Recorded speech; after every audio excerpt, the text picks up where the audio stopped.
Hello everyone, स्वागत है आपका आज की क्लास में और मैं हूं आपका नेट वाला भैया।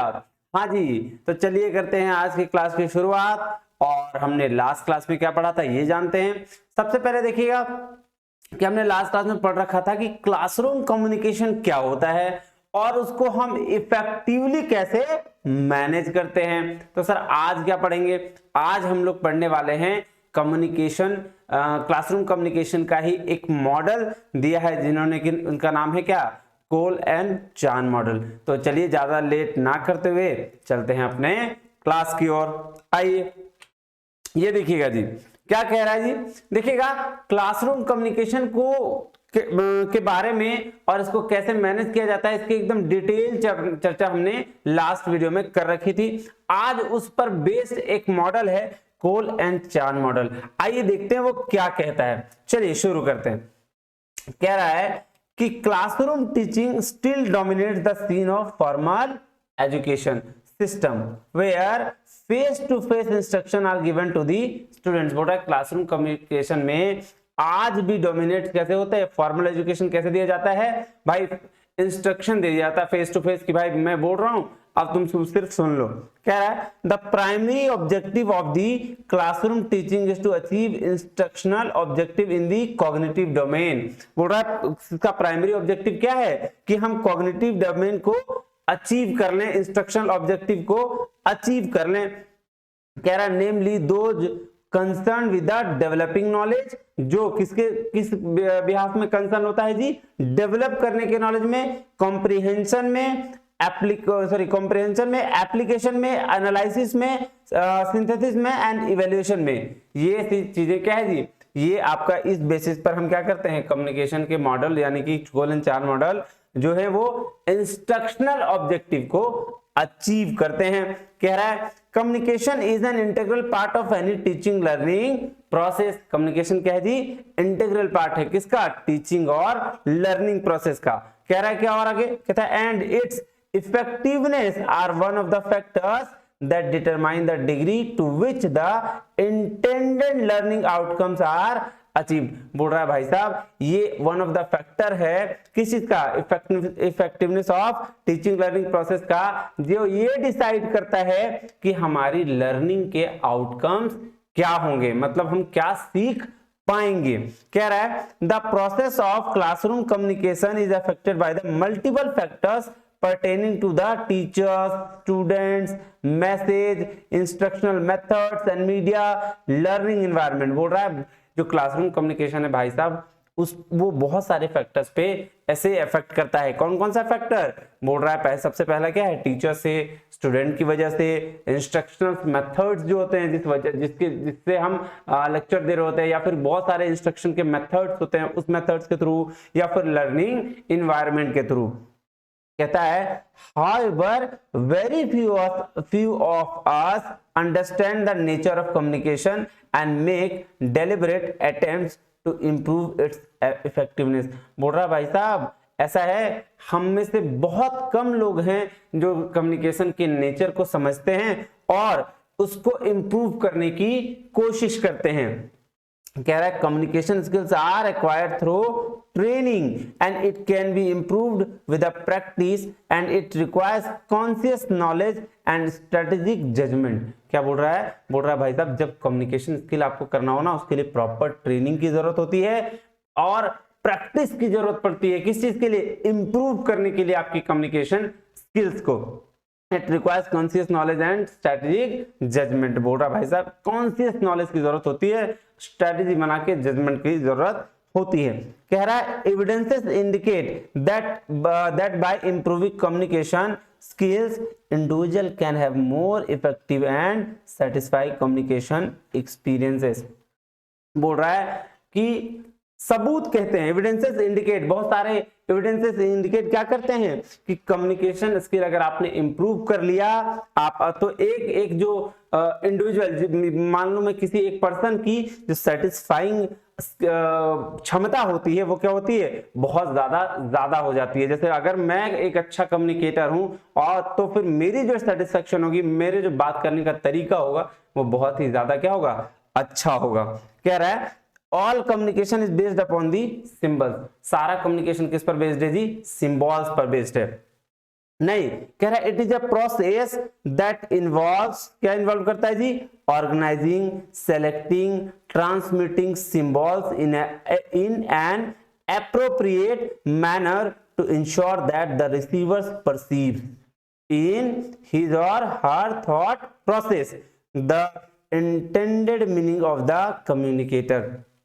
बोल रहा है कि भाई साहब ऐसा है, कम्युनिकेशन का ऐसा प्रोसेस है कि जब हम किसी चीज को सेलेक्ट करते हैं, सेलेक्ट करने के बाद उसको भेजते हैं, और भेजने के बाद जब वो हमको क्या देता है, फीडबैक दे देता है रिसीवर, तब हम क्या मानते हैं, हम मानते हैं कि हमारा कम्युनिकेशन जो है वो कंप्लीट हो चुका है। अब आइए आगे आइएगा जी, ये इतना आगे क्यों भाग रहा भाई साहब, रुक जाओ, मैं भी पढ़ा रहा हूं थोड़ा सा। कह रहा है according to the Cole and Chan model, Cole and Chan model ने क्या बोला समझिए, कहता है a typical process of classroom communication, communication general as well includes the following 5 distinct stage. देखो इन्होंने 5 स्टेजेस की बात करी है, सॉरी 5 स्टेजेस की बात करी है। देखिए 5 स्टेजेस क्या है।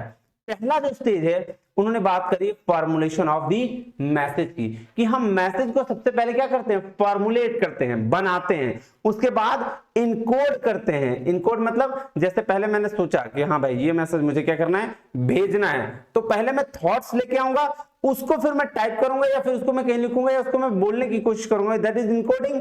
उसके बाद किसी चैनल के थ्रू हम मैसेज को क्या करेंगे, ट्रांसमिशन करेंगे, और फिर ट्रांसमिशन करने के बाद वो पहुंचेगा रिसीवर के पास, रिसीवर उसको क्या करेगा, डिकोड करेगा और इंटरप्रेट करेगा। जैसे डिकोड मतलब सर वही, जब हम मैसेज सोच सकते हैं, हमने सोचा और हमने मैसेज को क्या किया, इनकोड किया, तो रिसीवर भी के पास भी जब कोई चीज आएगा तो उसको क्या रिप्लाई देना है ये बात वो सोचेगा, और वो सोचने के बाद जो चीजें भेजेगा उसको बोलते हैं हम लोग डिकोडिंग, नहीं डिकोडिंग एंड इंटरप्रिटेशन।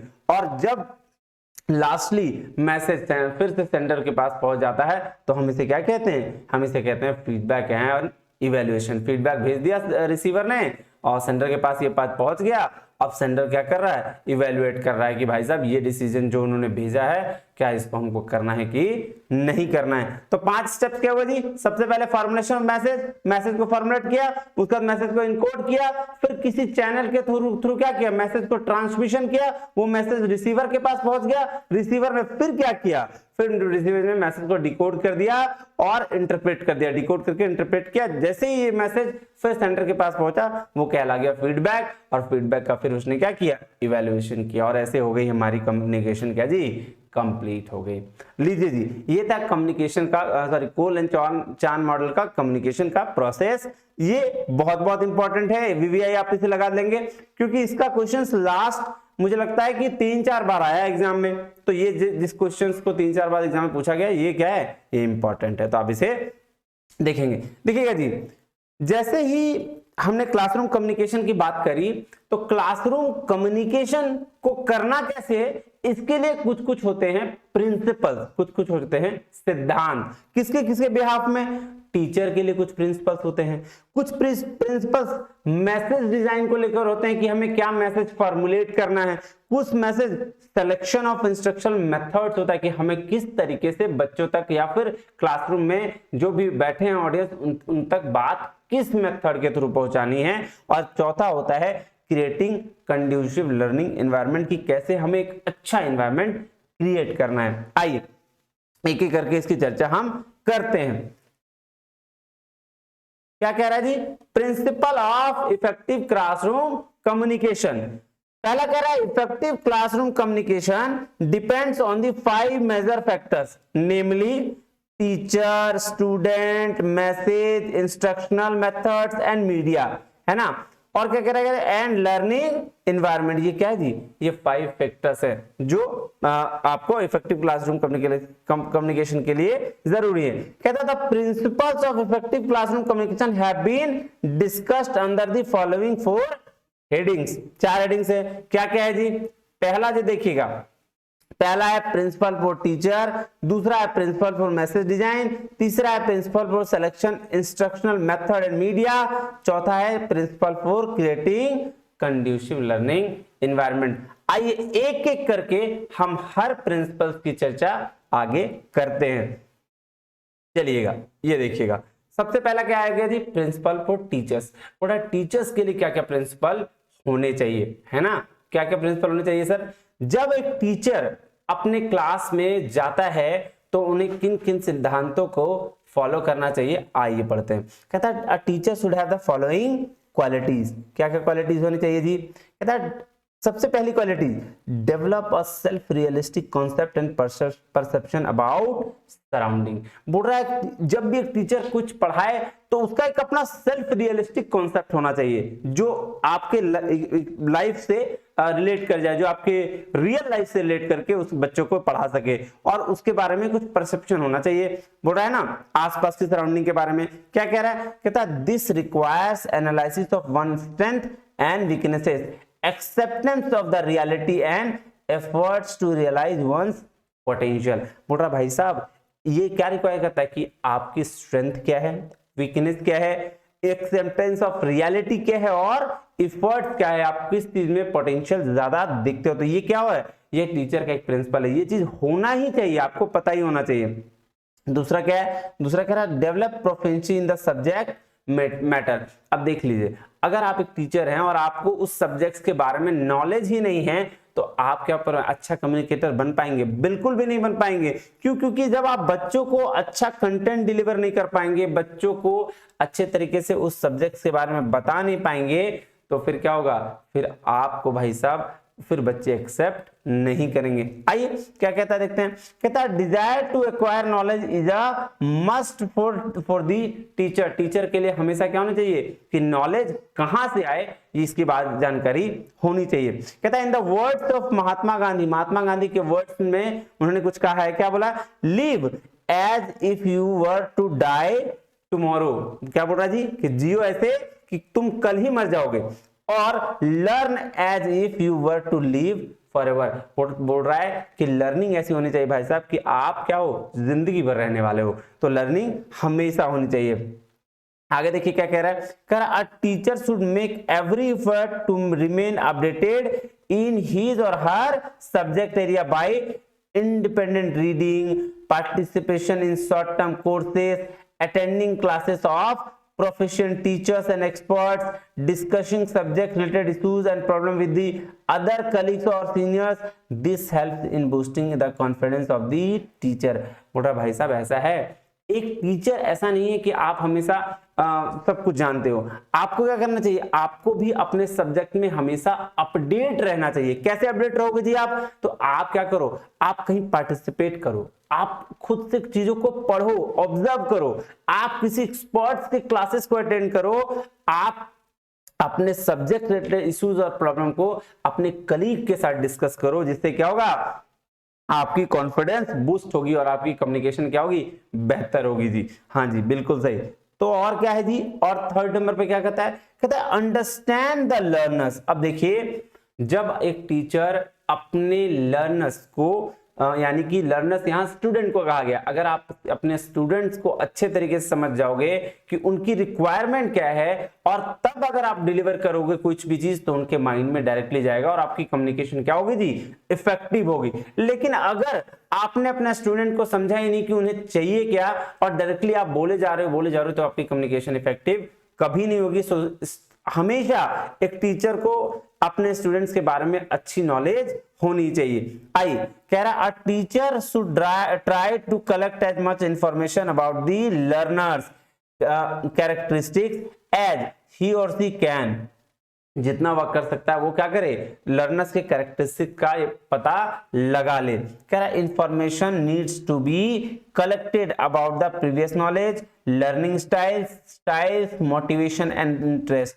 बोल रहा है आपको ये भी पता लगाना है कि उनकी कितनी प्रीवियस नॉलेज है, क्या वो बहुत ज्यादा जानते हैं तो हमें उस लेवल से स्टार्ट करना होगा, अगर उनको बेसिक चीजें पता नहीं है तो हमें बेसिक चीजों से स्टार्ट करनी होगी नहीं। और फिर क्या होगा, अगर आपको इन सब चीजों की नॉलेज होगी तो आपकी कम्युनिकेशन होगी क्या भाई साहब, बहुत बेहतर होगी नहीं। हाँ जी कह रहा है a teacher should accept the fact that no two individuals are alike and thus cannot be treated in the same manner। बोल रहा भाई साहब एक टीचर को एक फैक्ट मान लेना चाहिए कि जो जितने भी स्टूडेंट हैं क्या वो सब एक जैसे हैं? नहीं, बिल्कुल भी नहीं, वो एक जैसे नहीं हैं और क्या उनको एक जैसा ट्रीटमेंट नहीं दिया जा सकता। हाँ जी, तो ये थी जी आपकी थर्ड प्रिंसिपल्स। अब आ जाइए फोर्थ में, कह रहा है develop effective communication skills both verbal and non verbal. बोल रहा है अब भाई साहब दोनों कम्युनिकेशन स्किल्स आपको करना चाहिए, बोलकर लिखकर भी और नॉन वर्बल के थ्रू, जेस्चर्स और पोस्चर्स के थ्रू भी। तो इससे क्या होगी आपकी कम्युनिकेशन स्किल क्या होगी, कम्युनिकेशन इफेक्टिव होगी किसमें, क्लासरूम में। आइए कह रहा है communication skills can be acquired through training and practice. A teacher can record his or her own audio and analyze the same for identifying the strength and weakness in her spoken language. He or she should remain open feedback from colleagues and superiors and students. देखिए एक अच्छा teacher वही होता है जो सबसे पहले अपनी जो नॉलेज देने जा रहा है उसके बारे में जानकारी ले लेता है कि क्या वो सही है या गलत है। जैसे अगर मुझे कुछ नहीं आ रहा हो और मैंने उसको नॉलेज को लिया है और मैं डिलीवर करने जा रहा हूं तो मैं क्या करूंगा, सबसे पहले एक ऑडियो रिकॉर्ड करूंगा, उसको सुनूंगा। जैसे मैं हर लेक्चर डिलीवर आप तक पहुंचाने से पहले उस लेक्चर को सुनता हूं कि क्या मैंने कुछ गलत बातें तो नहीं की। अगर गलत बातें करी तो मैं उसे नहीं बोलूंगा या उसे नहीं डिलीवर करूंगा। उसके बाद क्या करना है जी, अगर मैं कहीं पढ़ा रहा हूं तो फिर वहां क्या करना है, वहां स्टूडेंट से पूछना है कि क्या आपको ये बातें समझ में आई या नहीं आई। उसके बाद आपको क्या करना है जी, आपके कलीग से पूछना है कि क्या मैंने जो पढ़ाया वो आपको समझ में आया। और एक अच्छे टीचर की पहचान ऐसे ही होती है और इस तरह से आपकी कम्युनिकेशन क्या होगी, इफेक्टिव होगी और आप एक अच्छे कम्युनिकेटर बन पाएंगे। आगे आइए जी, नेक्स्ट क्या है, नेक्स्ट है जी नॉलेज अबाउट पेडागोगी एंड एंड्रागोगी। देखिए इसको तो हम अभी टीचिंग, नेक्स्ट हमारा टीचिंग होने वाला है, इसमें और अच्छे से डिस्कस करेंगे। बट इतना जानिए पेडागोगी और एंड्रागोगी वो होती है एक टीचिंग मेथड से ये, जिसमें क्या होता है, पेडागोगी इज ऑल अबाउट कि भाई बच्चे को हम पढ़ा रहे हैं, सारा का सारा जिम्मेदारी मेरे ऊपर है, मतलब टीचर के ऊपर है और बच्चा क्या कर रहा है, सिर्फ पढ़ रहा है, जो मैं बोल रहा हूँ वो पढ़े जा रहा है। एंड्रागोजी जो होती है वो थोड़ी सी अपर लेवल होती है, जैसे 10th 12th में बच्चे पढ़ते हैं कि उनको थोड़ी बहुत पता होती है जानकारी, मतलब हम जो उन्हें पढ़ाते हैं वो उन्हें समझते भी हैं और जाके तब लर्न कर लेते हैं। लेकिन जो आपकी पेडागोजी होती है वो बिल्कुल बच्चों वाली होती है, जिस तरह से हम उनको रटवाते हैं वो रट लेते हैं चीजों को। हाँ जी, तो कह रहा है कि इनको नॉलेज होना चाहिए पेडागोजी और एंड्रागोजी के बारे में। देखिए कहता है this enables the teacher to plan, organize, deliver and evaluate the instruction based upon the sound principles of teaching, learning and thereby promote learning among students। हाँ वही चीज है कि आपको प्लान कर लेना चाहिए, आप कौन सा लेक्चर क्या देने जा रहे हो, कैसे बोलने जा रहे हो,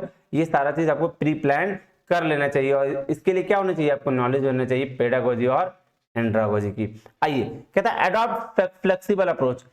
फ्लेक्सिबल अप्रोच कहने का मतलब इजीएस्ट वे अपनाइए कि आप ऐसा मत करिए कि एक बार आप इंस्ट्रक्शन दे रहे हैं तो इंस्ट्रक्शन दिए जा रहे हैं, लेक्चर करे जा रहे हैं, इससे क्या हो जाता है, बच्चे बोर हो जाते हैं। तो आप क्या करिए, कभी प्रेजेंटेशंस के थ्रू समझाइए, कभी ग्रुप डिस्कशंस कर लीजिए, कभी इंटरैक्टिव सेशंस के थ्रू क्लास ले लीजिए। इससे क्या होगा, इससे आपकी कम्युनिकेशन इफेक्टिव होगी और आप एक अच्छे कम्युनिकेटर बन पाएंगे।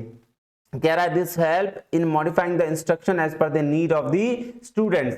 उसके बाद क्या है जी, कह रहा है बीइंग ऑब्जेक्टिव एंड अनबायस्ड। देखिए एक टीचर को कभी भी किसी के लिए डिस्क्रिमिनेशन नहीं करना चाहिए, उसके लिए सभी बच्चे बराबर होने चाहिए। तो वही कह रहा है कि a teacher should treat students as equal, not give any preferences to on the basis of sex, caste and creed. बोल रहा भाई साहब आप किसी की भी बेसिस पर स्टूडेंट का डिस्क्रिमिनेशन मत करिए, आप क्या करिए, आप एक अच्छा टीचर बनिए और सबको इक्वल भाव से देखिए, है ना जी। बिल्कुल, देखिए जी ये तो हो गया आपका प्रिंसिपल फॉर क्या टीचर्स। अब आ जाइए नेक्स्ट जो है वो प्रिंसिपल फॉर मैसेज डिजाइन की, आपका मैसेज कैसा होना चाहिए इसके बारे में हम चर्चा करते हैं। कहता है the message should have the following characteristic. क्या होना चाहिए जी, पहला बोल रहा है the clear and specified objective होना चाहिए। ऑब्जेक्टिव कैसा होना चाहिए, एकदम क्लियर कि आपको क्या बताना है, क्या डिलीवर करना है, बच्चे क्या समझेंगे, है ना। कहता है objective should satisfy the objective should satisfy the criteria of being smart. Smart का मतलब वो स्मार्ट नहीं क्रीम पाउडर लगा के और ये फिर एकदम बाल झाड़ के निकल दिए, वो वाला स्मार्ट नहीं। यहां बात कर रहा है स्पेसिफिक होने की, मेजरेबल होने की, अचीवेबल होने की, रियलिस्टिक होने की और टाइम फ्रेम्ड के अंदर काम करने की। ये स्मार्ट चीजें आपको फॉलो करनी चाहिए, किसमें, आपके मैसेज डिजाइन में। दूसरा क्या कह रहा है जी, relevant to the objective, objective से रिलेवेंट चीजें ही होनी चाहिए। बोल रहा है content should be relevant to cover all the objective. आप मान लें कि मैं आपको पढ़ा रहा हूं कम्युनिकेशन और बातें करने लगूं टीचिंग की, तो आपको चीजें समझ में आएंगी, नहीं आएंगी भैया। तो यही कह रहा है कि जो आपका ऑब्जेक्टिव है बच्चों को देने का, वो क्लियर होना चाहिए और उस वही कंटेंट में होना भी चाहिए। जी बिल्कुल। थर्ड देखिएगा जी, थर्ड क्या कह रहा है, प्रॉपरली बी सीक्वेंस्ड। देखिएगा हर चीज को अगर आप लिंकेज के साथ पढ़ाएंगे ना, तो बच्चे भी चीजों को अच्छे तरीके से समझते हैं। और अगर आप जहां जैसे कोई एक चैप्टर से एक चीज उठाए, दूसरा से दूसरा उठा लिए, तीसरा से कहीं और लिंक कर दिए, तो क्या ना वो चीजें समझ में नहीं आती है बच्चे को।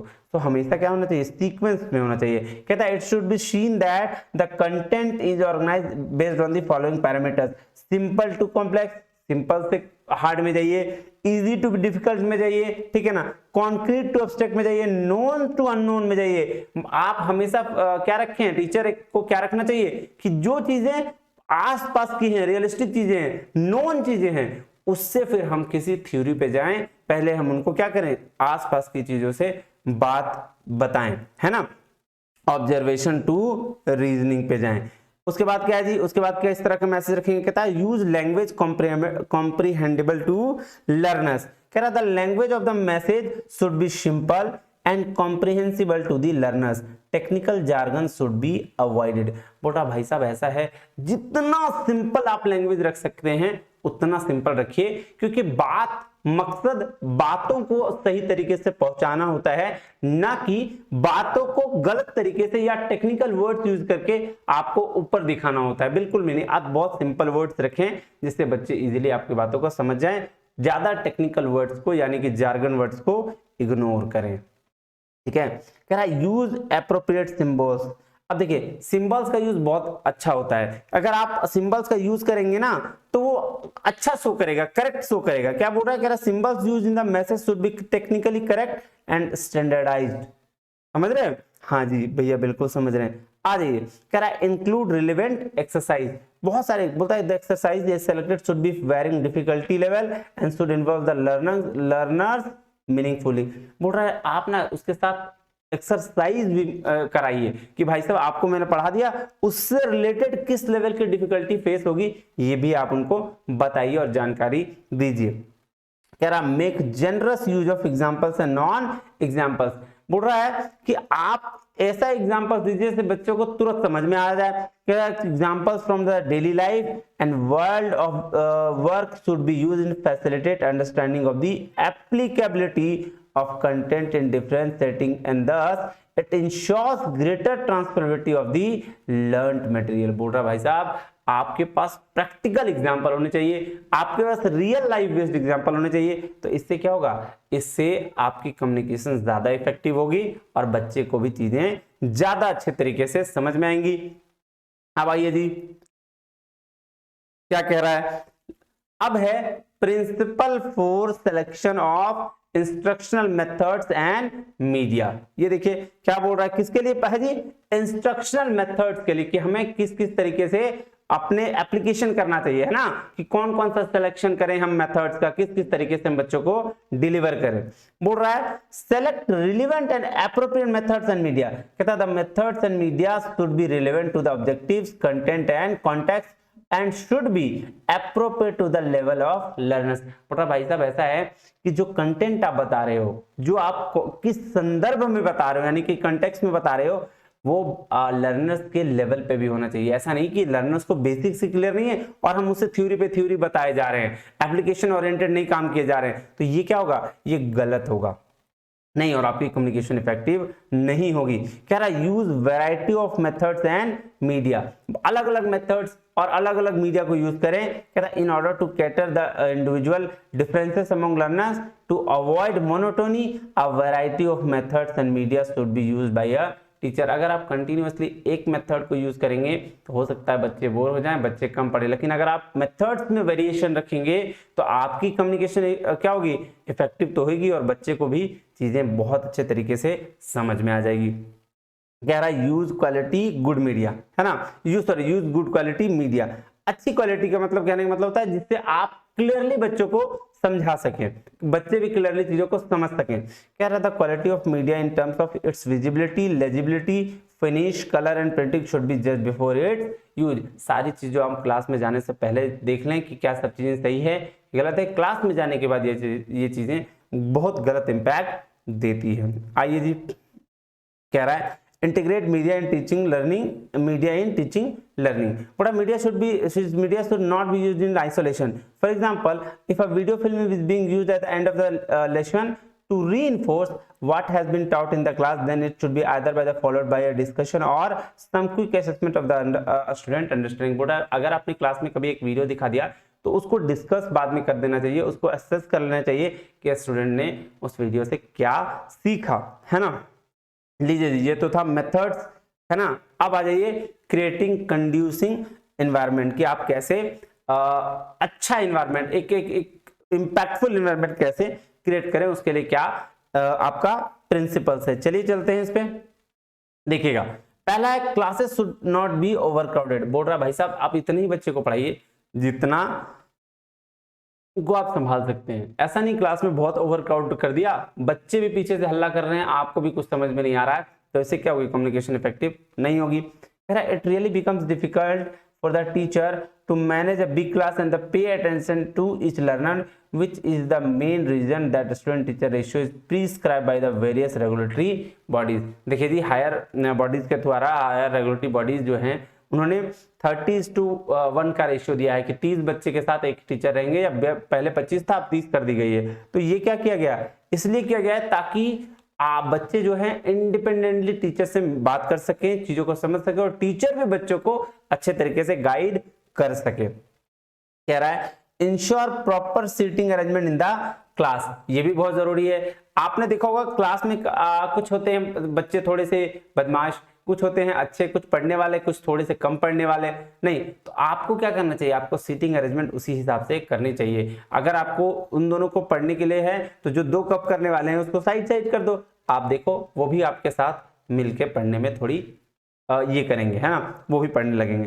कह रहा minimum essential distance should be maintained between the teacher and the student and among students। कहता है each student should be able to interact with the teacher and other students। The furniture should be comfortable in the proper condition।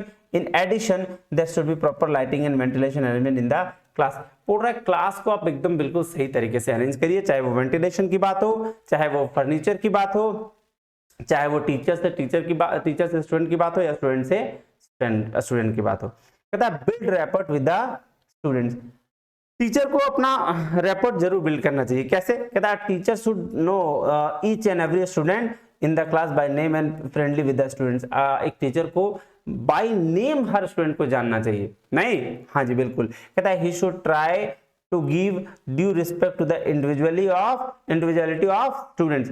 He she should have a positive attitude towards the students. क्या हो रहा है कि students के behalf में आपको कैसा attitude रखना चाहिए, पॉजिटिव एटीट्यूड रखना चाहिए, और हर स्टूडेंट को इंडिविजुअल रिस्पेक्ट देना चाहिए, बिल्कुल।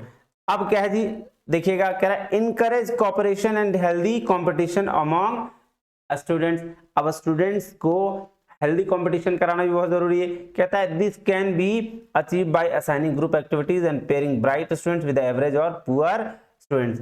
उसके बाद क्या कह रहा है जी, फीडबैक मैकेनिज्म भी होना चाहिए, टीचर को भी स्टूडेंट से फीडबैक लेना चाहिए और स्टूडेंट को भी टीचर से को फीडबैक देना चाहिए, दोनों तरीके से होना। कह रहा है it should work both ways. Encourage experimental. अब मान लेते हैं किसी बच्चे ने कोई टॉपिक अच्छे तरीके से क्लियर किया है, ठीक है, या मान कर सकते हैं किसी और मेथड्स के थ्रू किया जिससे आपने नहीं बताया है, तो उसको क्या करना चाहिए, आपको इनकरेज करना चाहिए। कहता है teacher should encourage experimental with the new ideas and techniques by the students. Creativity should be encouraged rather than curbed। Problems having more than one solution to be posed in the class। बोल रहा है कि भाई साहब एक problem का कई solution हो सकता है, और अगर किसी बच्चे ने अच्छी क्रिएटिविटी दिखाई है तो उसका आपका स्वागत करना चाहिए। कहता है provide reinforcement। A teacher should reinforce the desired communication behavior of learners through praise, appreciation, reward, social recognition, etc। मोटा टीचर को क्या करना चाहिए, जो बच्चे अच्छे हैं सारे बच्चों को, वैसे तो अप्रेज सारे के बच्चों को करना चाहिए, लेकिन अगर कुछ एक हेल्दी एनवायरनमेंट बनाने के लिए कभी कभी क्या करना पड़ता है, सब एक अप्रेजल देना पड़ता है, एक प्रेज देना पड़ता है जो कुछ अच्छे बच्चे कर रहे होते हैं उनको। उससे क्या होती है, आसपास सभी बच्चों को मोटिवेशन मिलती है और वो भी अच्छा करने की कोशिश करते हैं। आइए, provide non threatening environment, there should be not to fear punishment, prior information regarding schedule of activities, test, assignments etc should be provided to the learners in order to avoid any unnecessary anxiety or the part of the learners। और भाई साहब class में ना डर का माहौल नहीं होना चाहिए कि सर मारेंगे अगर ये चीज काम नहीं किया तो। इतना फ्रेंडली होना चाहिए कि आप जो टेस्ट असाइनमेंट्स दें वो इजीली आपको बच्चे बना के क्या करें, दे दे। और ये पनिशमेंट वाला जो माहौल है इसको नहीं रहना चाहिए, जिससे बच्चे क्या होगा कि आगे फ्यूचर में आपसे कुछ पूछेंगे भी नहीं। लीजिए जी, आज की क्लास में हमने क्या पढ़ लिया जी, ये सारे प्रिंसिपल पढ़ लिए नहीं, और हमने कोलन चान मॉडल को कंप्लीट कर लिया। तो मिलते हैं अगले वीडियो में, आज की क्लास को यहीं खत्म करते हैं। तब तक के लिए बहुत बहुत धन्यवाद, शुक्रिया, जय हिंद।